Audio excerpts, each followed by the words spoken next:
Welcome to Snacks Weekly on Data Science.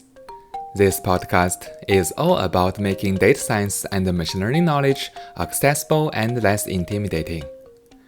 Today, we are going to talk about the role of data scientist.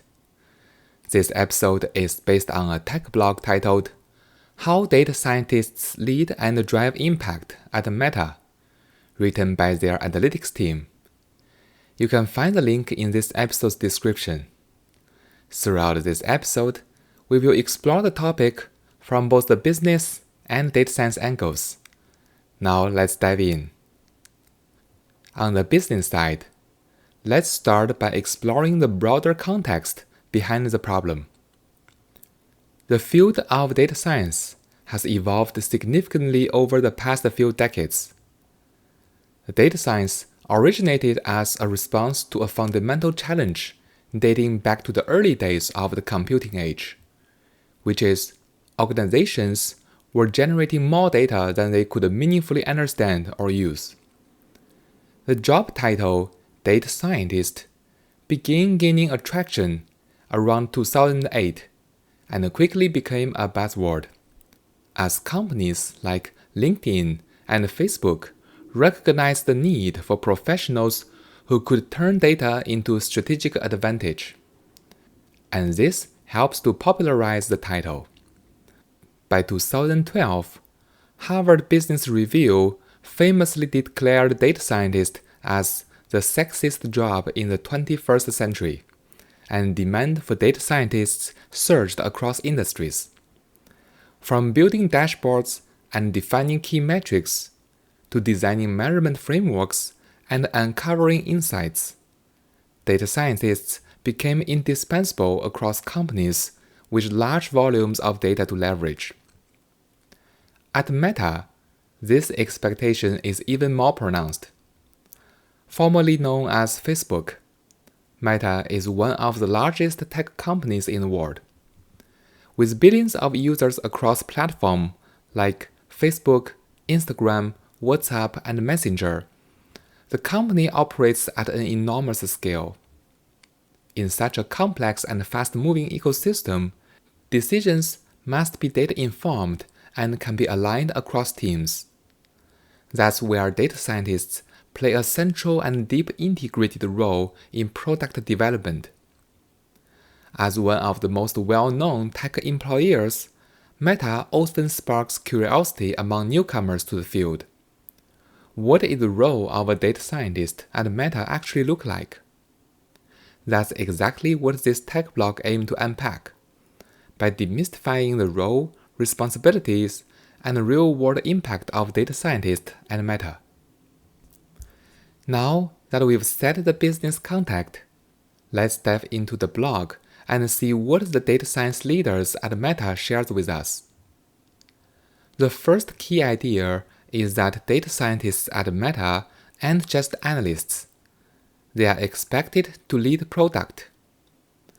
Their role centers on product leadership, meaning data scientists help decide what to build, when to build it, and how to measure its success.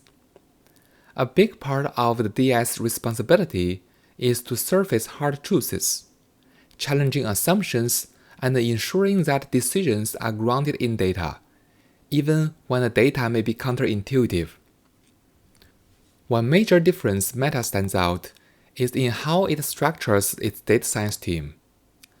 Unlike companies with centralized data science orgs, Meta embeds data scientists directly into product teams. Each product team, typically made up of a product manager, engineers, and designers, etc., includes a dedicated data scientist working side by side with them. The goal is to set up clear accountability and ownership. When you are embedded in a product team, you are not just delivering insights.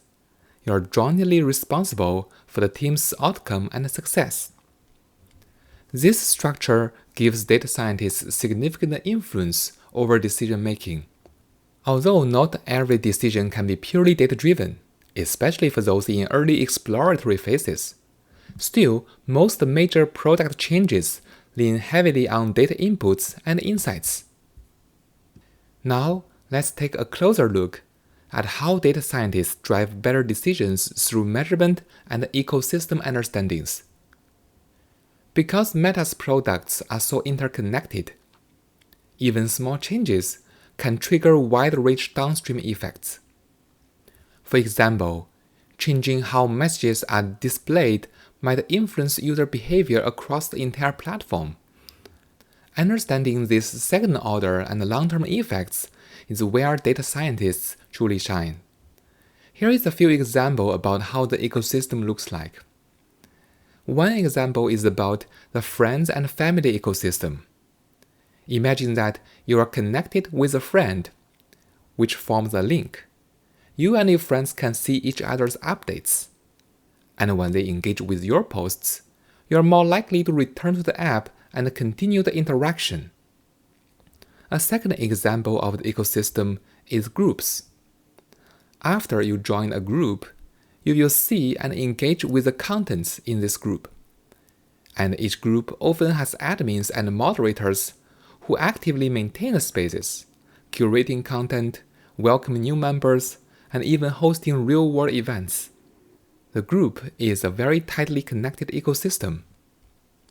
The third example of ecosystem is the discovery ecosystem. As you are using the app, Facebook learns your interest and recommends contents from pages, publishers, creators, and public groups, so that it better caters the right interest and also brings more value to the user.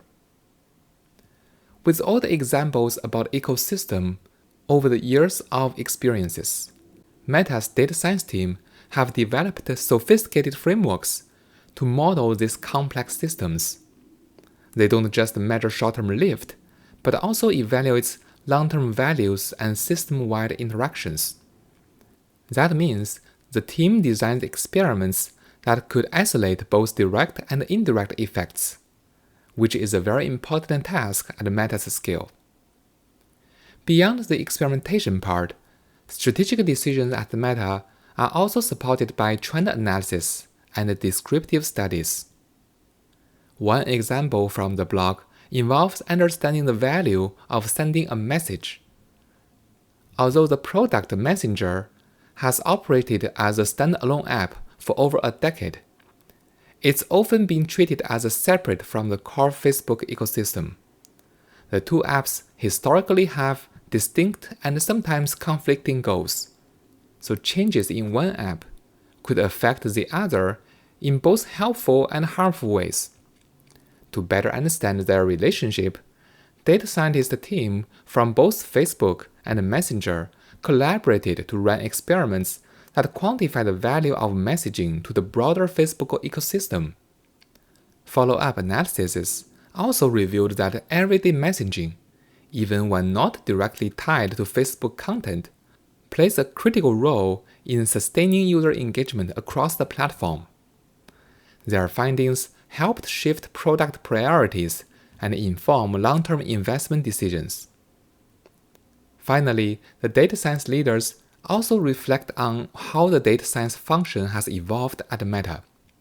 10 years ago, there were only about 40 data scientists supporting 200 product managers and 4,000 engineers. While they were technically embedded, each data scientist had to span multiple product areas, limiting the depth of their influence. Today, most product teams have a 1-to-1 ratio of data scientists to product managers, and this allows for deeper focus, greater accountability, and a tighter integration into product development.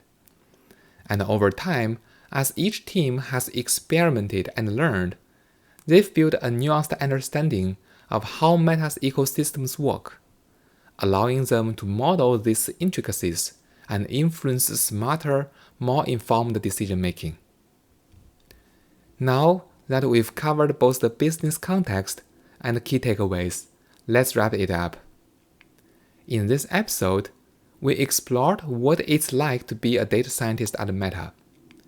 Anchored in product leadership, data scientists at Meta leverage their deep expertise to drive measurement, understand the complex product ecosystems, and influence decisions, ultimately making a meaningful impact on the product outcomes. If you like the content of this episode, please subscribe to the channel. Give me a 5-star review and leave a comment. Your feedback is very appreciated, and I'll see you next week.